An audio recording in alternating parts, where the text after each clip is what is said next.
Hello, world, and welcome back to the Brothers Blue podcast.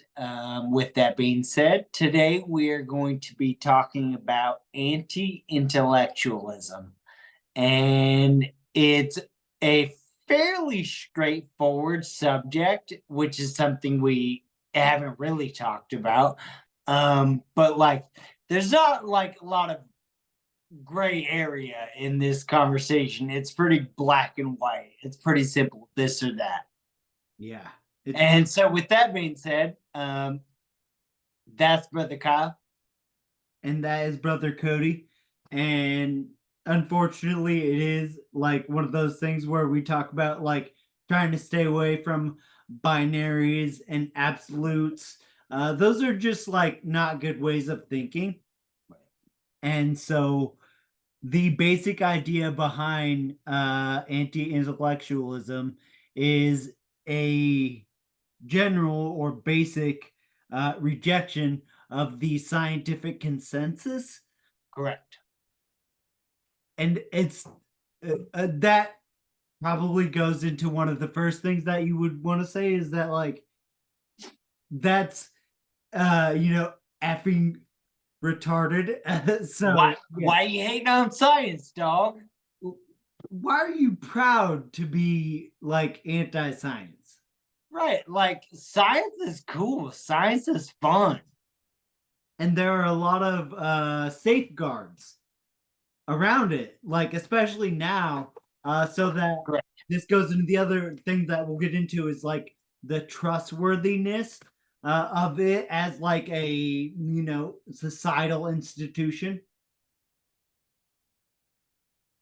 Right, exactly. Again, and so actually, I'll push back on that just a little bit, in that, or maybe that is what you're saying, is that like science almost is outside of the societal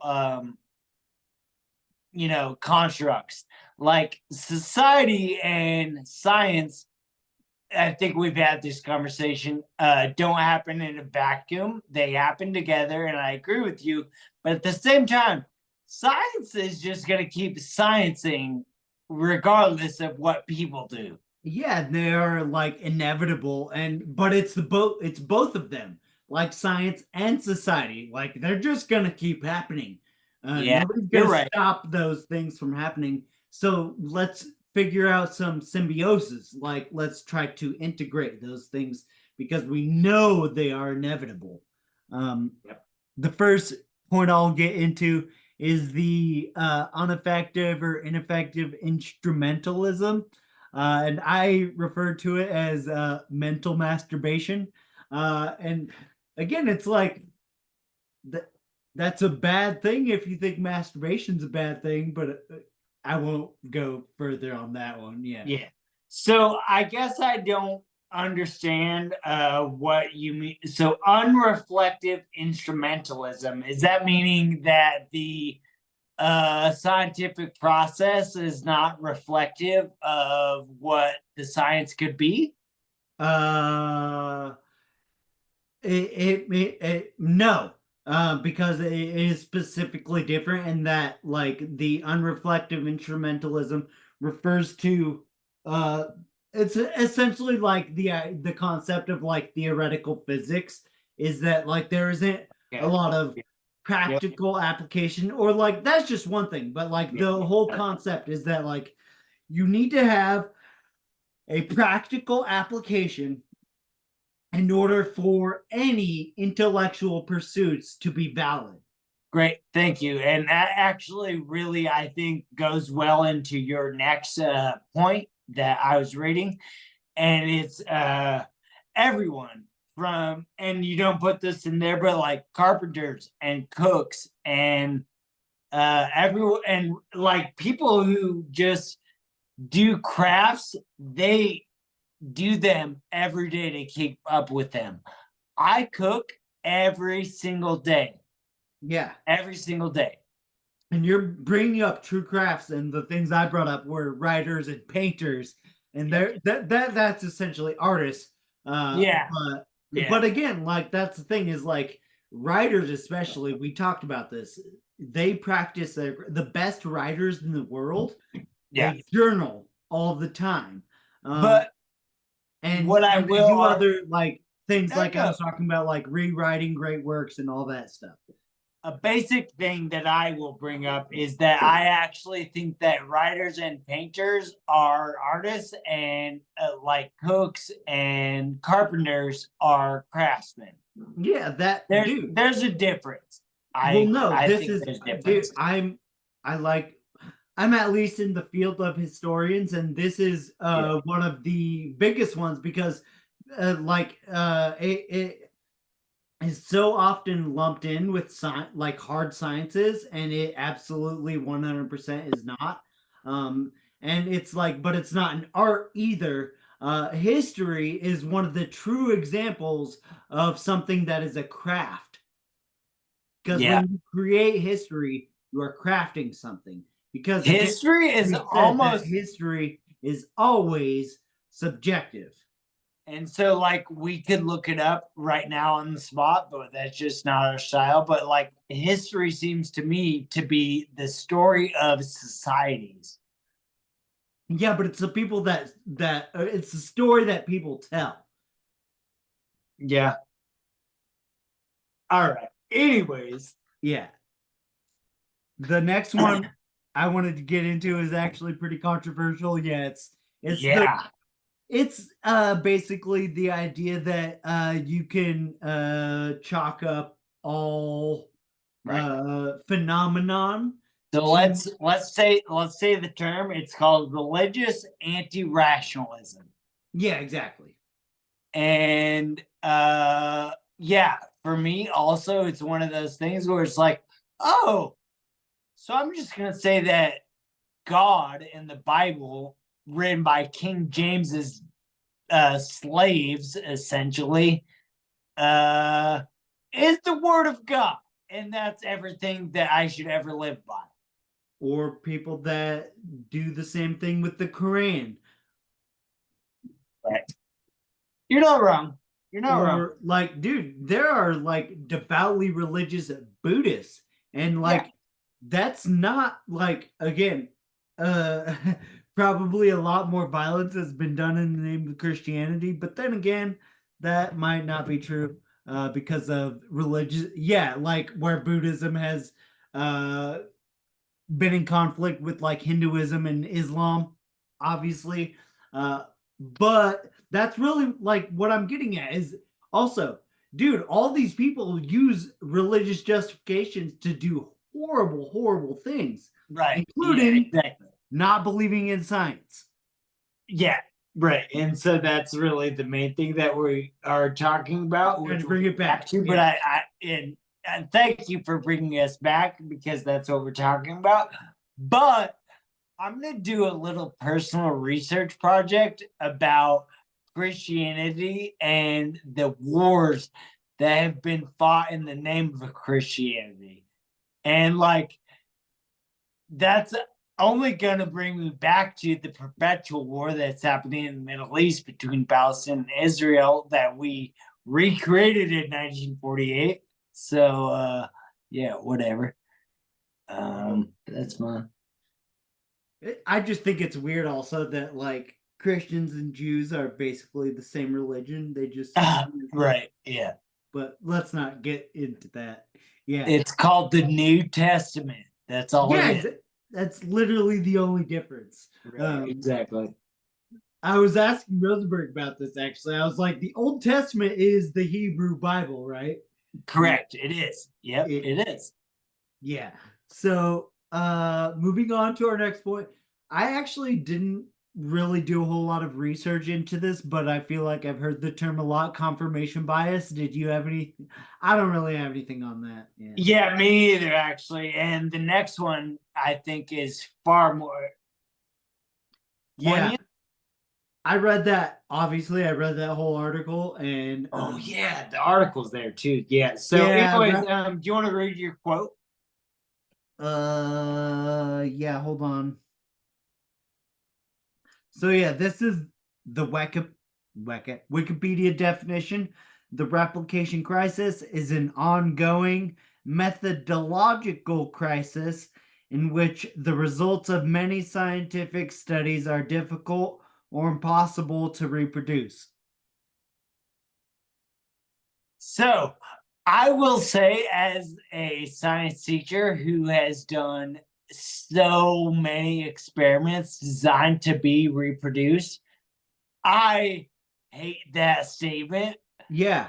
Um, because like literally I pulled DNA out of a test tube from a strawberry Okay. using cheesecloth, dish soap, and alcohol. Let's not get lost in the details. Let's go back to what you originally said,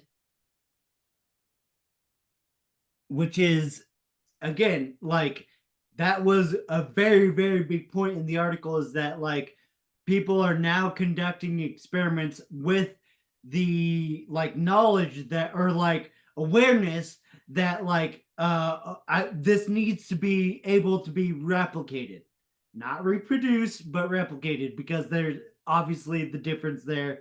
We don't need to go into all that. Well, Okay, but it's you read the article, like, yeah. well, no, it says replication and reproduce in the same quote. So, Well, yeah, come on, let's not get bogged down. it actually doesn't say repl.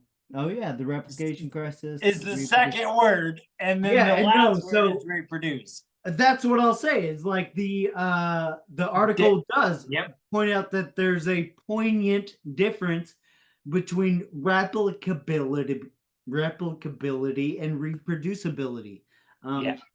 Yeah, you're a science guy. I'm not gonna like sit here and wax on No, that. and so again, I feel like we're getting bogged down in semantics because again, I can point to a not to a, but I can point to several science experiments that I can do that are both replications and reproductions. Okay, cool. Yeah. Thank you. Yeah. That is cool. I'm just saying, like, dude, I'm not. So That's Wikipedia. Like, I'm just saying, no, like, no. in the And so article next also, you like, have the this is the thing. article. Like, yeah. Next you have the article, and the one thing that I'll say is, yeah. So you can say what you want to say, but the third out of the fourth people is this woman named Jennifer Hackett, and her subject title is improving structure and practice. Yeah. And I absolutely love the idea, and I read the whole article, but the last part is a direct quote from her, and it says, "The culture of science still prioritizes quantity over quality and innovation over rigor. If we don't reward these behaviors, if we don't find ways to restructure the way we do science, we're never going to fully see the kind of change that we're looking for." And like, yeah, I said it to you earlier privately, but like, someone says something that smart, and it's like, I just want to meet you in person. So yeah. And yeah, she's just like right about everything. Yeah. Damn it. There was something I wanted to say. Oh yeah. Because that is one of the things that she specifically is talking about, and I love this because it gets into yeah. Again, I actually, because I'm in the field of education, rigor is like a thing. Yep, totally. Yep. But like, I hate it, but I understand it at the Yep. same time. Yep. Yep. Yeah. And so, damn it, I keep forgetting. That's all right. Well, she says rigor over what? Yeah, or innovation over rigor. So yeah. I know that's kind of antithetical to what you're saying, but that's okay. Yeah. And this isn't really what I was getting at, but what I was really Like the main point of what she was saying is about having a scientific literature that you can trust. That's a quote Yep. from her. And again, it's that goes into the grander point that we're trying to make here is that like we are doing things to try to make sure that the scientific method is as sound as possible. And Yep. so you are a scientist and you're aware that there are how many steps in the scientific method? You mean Whatever. the fuck around and find out method? Observation, yeah. I So think it's she talks 5. about I think it's 5. pre-registration, and this is a very specific thing. And we didn't talk about this off camera or anything. Like, there's no notes. This is something I remember from reading what she was saying specifically, and she was talking about legitimizing these things, like making sure that the process is done properly. And that's what Yes. rigor is. And Yep. it's just like taking your job seriously, you know? Yep. Yeah, I totally agree with you. And you're right. It is what she says somewhere. And yeah, they're right. Yeah. Yep. Anyways, Yeah, so no, for I agree with you when you say, oh, it's like, God, I just want to meet these people. Yeah. yeah, well, and so the part that you're referencing is the beginning of what she says. So yeah, she starts out talking about how like the process needs to be done correctly. And then she finishes by saying, you know, sorry, yeah, like we just need to keep this within the culture of science. Yeah. Uh, this I'm gonna segue into I think what will be my last point or one of my last points because it's a quote from a different lady but the same article. um Oh yeah, right. Yep. yeah, where she says just because the experiment's effects can be replicated does not mean that those effects represent scientific truths. So that almost goes into the idea that where it's like, does it even really matter if a study can't be replicated? Yeah. Is that nullifying the results? Yeah, that's where that sorry. That's where it gets muddy. And it's like, oh How are man. you supposed to recreate the conditions of an experiment? That's what they also go into. Like, this is basic stuff. And, like, yeah, how can you expect to recreate exactly the conditions of an experiment to achieve the same results? Therefore, replication is it, yeah, it's null. So one of the last notes that I have is anti-intellectualism is inherently American. And so something that I thought you might find fun is that like you don't find French people or Canadian people walking around being like, hey, COVID was a hoax and a psyop. Yeah, it's unfortunate, especially because like you brought up the French, and they are literally the two people who did these inventions almost immediately after we did, because I know my shit. And there are two things that I wanted to bring up to you that are awesome and inherently American, and that is basketball and Yep. airplane. Basketball and airplanes were both invented in America. Yeah. The what's funny is like that basketball is huge in France, but also you may not have known that the it's like disputed whether this Frenchman flew before the Wright brothers. So yeah, And I think France, basketball may have basketball, been invented airplane. in Canada. What? I think basketball may have been invented in Canada. No, it wasn't. Okay, you're probably right. It was invented in the state of Indiana I think you're right. by James Naismith. I know who created it, Yeah, James I know Naismith. you. I I knew know you knew that. that, but yeah, it was Indiana. Yeah, So, the most recent thing with American anti-intellectualism was COVID It's like, dude, you and I literally just did an episode about conspiracy theories that we believe in because I'm sorry, there was way too much shit going on with 9/11 for it to all be coincidence. And then JFK is like, huh, the magic bullet theory, like that's just dumb.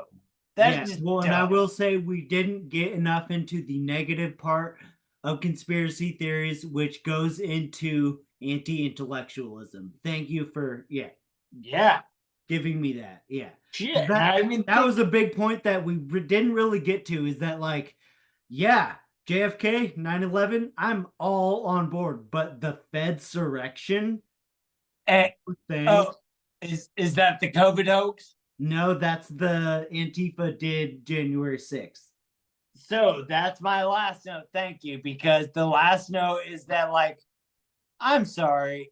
If you actually think that the left or any part of the left was behind what happened at the Capitol on January 6th, then you are delusional. Yeah. Just like you're delusional if you think Lee Harvey Oswald was a lone shooter. And that's Exactly. why Like, I hate conspiracy theories because, it's like, oh, I hate to agree with facts. yeah, yeah, This is so hard.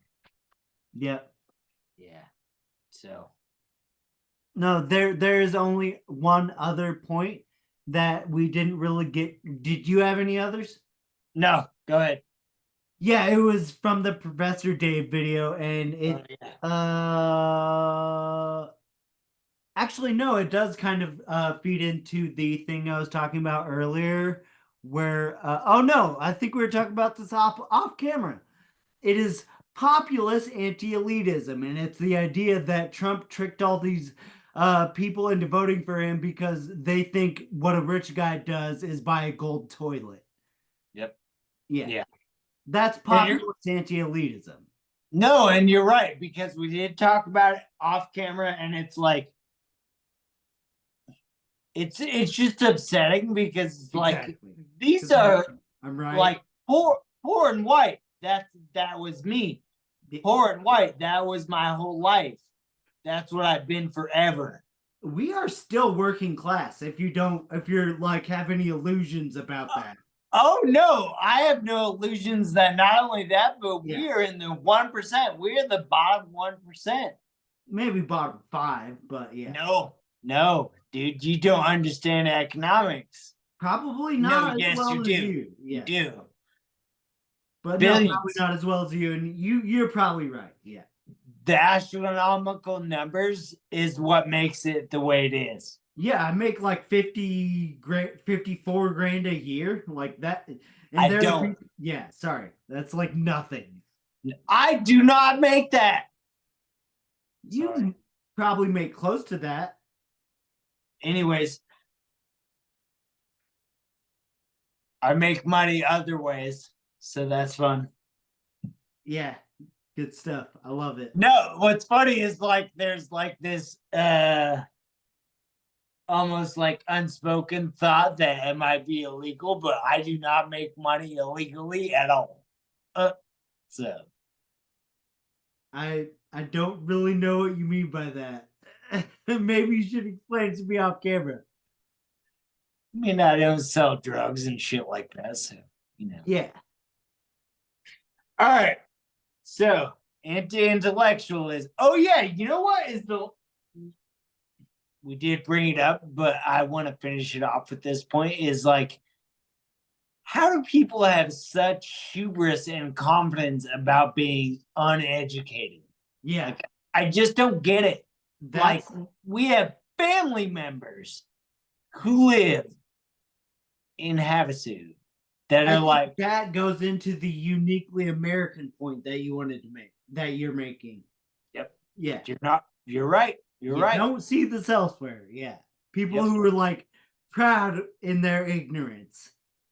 It's so insane to me. Yeah, it is. All right. So, with that being said, Knowledge is power.